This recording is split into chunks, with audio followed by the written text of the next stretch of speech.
Sim, professora de Direito Penal, Janaína Pascoal, que tipo de implicação teria hoje se o Brasil adotasse uma redução da maioridade penal? Então, um ponto muito importante para entender que é o seguinte, no Estatuto da Criança e do Adolescente está previsto que a infração, o ato infracional, é qualquer crime, das centenas de crimes previstos para os adultos, quando praticado por um adolescente, tá? Uma pessoa de 12 a 18 anos. Então, se o garoto falsificar o boletim, isso é uma conduta prevista como crime. O menino de 14 que mantém uma relação sexual com a namoradinha de 12, eu não estou aqui defendendo que deva, acho que tem que postergar o início da vida sexual, mas ele está cometendo, se você comparar, né, que manter relação sexual com menor de 14 é estupro de vulnerável, ele estaria, sob um aspecto formal, cometendo um estupro de vulnerável. Né? Eu acompanhei um adolescente que foi processado como pedófilo, tendo ele 15 anos e a mocinha, suposta vítima, 14. Então, o que acontece? O ECA, ele não discrimina ECA, que é o Estatuto da Criança e do Adolescente. O Estatuto da Criança e do Adolescente não discrimina os atos praticados, né? Tem lá uma gama de medidas chamadas de socioeducativas, mas que são punições porque estão relacionadas a um ato previsto como crime. Não é Esse assim? estatuto não poderia estabelecer diferenciação entre essas funções? Poderia, de certa forma, é o que se está pensando em termos de alargar o período de internação para determinados crimes. O que é muito importante deixar claro é que não existe, veja, pode existir desproporcionalidade, mas impunidade do adolescente não existe. São poucos os países que prendem adolescentes com 12 anos. O Brasil prende. O Brasil prende adolescente com 12 anos. Tá? Não é uma instituição de recuperação. Sim, mas isso não é... O nome é instituição de recuperação. Se formos visitar, são prisões. É uma perda de liberdade. O estado de São Paulo foi um dos estados que mais investiu, tá? Transformou a loucura que era a FEBEM na Fundação Casa, onde eles têm aula todos os dias, eles têm atividade cultural, eles têm atividade profissionalizante, tá? Tem gente que acha que não adiantou nada, eu leio diferente, porque levantem os números de São Paulo, né? Nós temos, dentre os internos em São Paulo, que são quase 9 mil, 1,5% por homicídio e latrocínio, ou seja, atos infracionais equivalentes. Né? Nós temos muitos casos por tráfico, mais de 40%, mais de 40% por roubo. Os números de São Paulo mostram que os atentados à vida, não importa o nome que se dê, são muito menores do que o resto do país. Então isso é um ponto importante. Eu acho que esse investimento do Estado já reverteu. Outra questão, se você pegar, o pessoal fala, quando acontece uma situação como essa, existem dois discursos. Na minha leitura, são dois discursos equivocados. Né? Primeiro discurso, abaixa a idade penal, prende todo mundo com 15, 16 anos, porque já entende. É claro que já entende. Mas se eu abaixar a idade penal, eu não vou pegar só homicídio e latrocínio, eu vou pegar este universo. Eu vou pegar este universo que eu vou enfiar num presídio precocemente. Mas por isso que precisa ser separado o crime que se comete. Sim, eu vou homicídio criar, do furto. Eu só estou tentando explicar, pai, explicar que não existe essa impunidade que está sendo alardeada. Se eu abaixo para os 16 anos, eu não pego só latrocínio e homicídio, eu pego todo esse universo, eu jogo no presídio, eu crio mão de obra para o crime organizado. Né? Então, não é um problema de compreensão, é uma questão de política criminal. Vamos para os números. Só para eu completar esse raciocínio, que eu acho que isso é importante.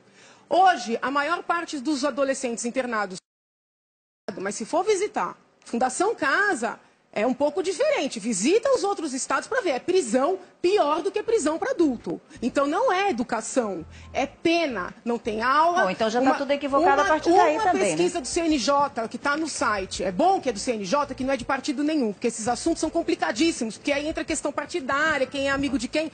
Aqui eu não estou atrás de voto nem de cargo, entendeu? A pesquisa do CNJ mostra, são instituições piores do que as destinadas aos adultos.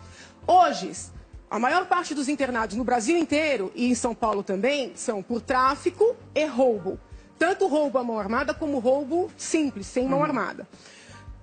O tráfico, pelo estatuto, nem comportaria internação, porque pelo estatuto só poderia internar, né, por atos praticados com violência ou grave ameaça. Pois bem, o sujeito internado por tráfico, um adolescente, fica os 3 anos. Ele fica os 3 anos. Sabe quanto é que o adulto primário sem antecedentes pega? 1 ano e 8 meses. Porque a lei prevê pena mínima de 5 anos, mas quando é primária, pequena quantidade sem antecedentes, tem causa de diminuição. Acho que já mas você vai me desculpar, mas não é bem assim também, não. Aí, só mais uma coisa, o roubo. O sujeito que é condenado por roubo simples pega a pena mínima de 4 anos. Tem progressão, livramento, remissão pelo trabalho, tá? O adolescente fica os 3 anos. Se tiver mão armada, fica os 3 anos. Tá como armado o adulto, pega 5 anos e 4 meses, que é a pena mínima, sendo primário sem antecedentes. Ele fica 2 anos. Então, na maior parte dos casos de internação no Brasil, ou seja, mais de 80% que são por tráfico e roubo, o jovem fica mais tempo preso, porque não é escolinha, não é passeio, do que fica o adulto.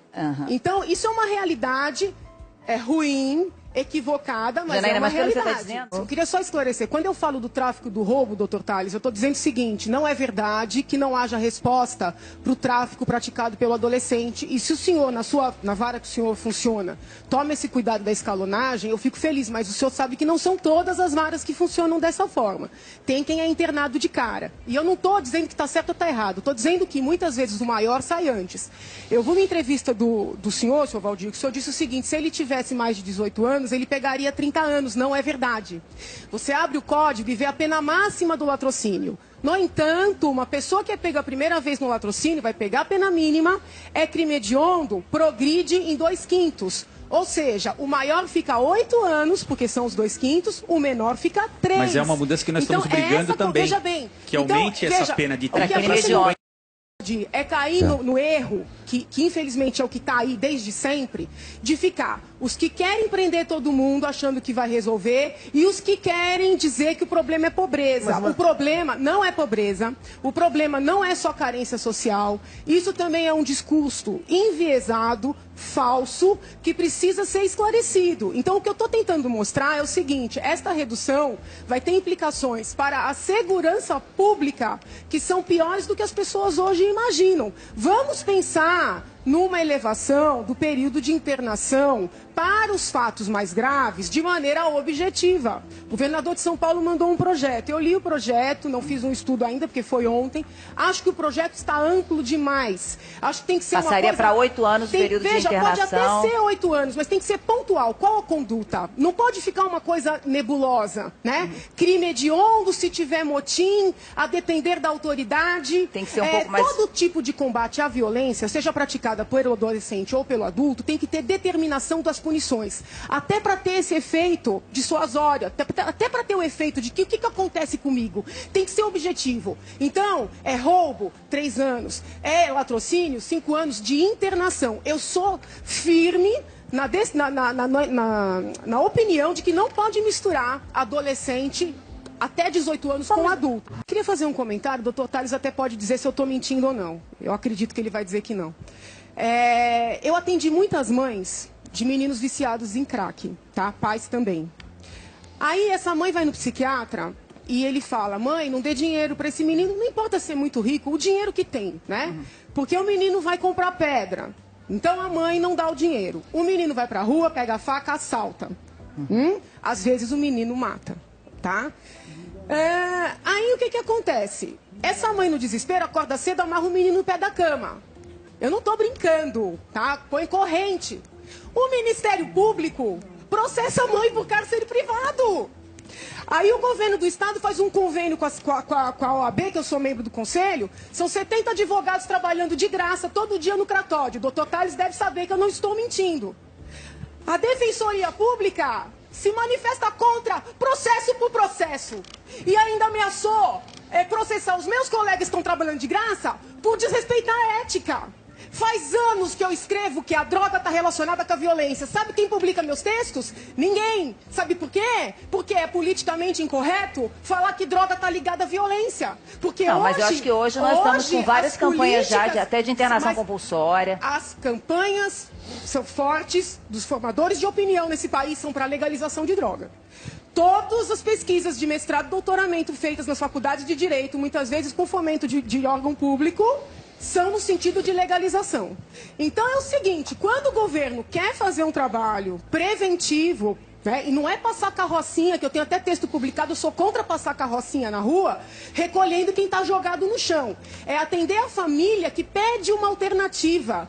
O que sobra para a mãe? Ela não pode amarrar o filho no pé da cama, ela não pode dar dinheiro, ela não tem como segurar, só sobra entregar o filho depois que ele matou o filho de alguém.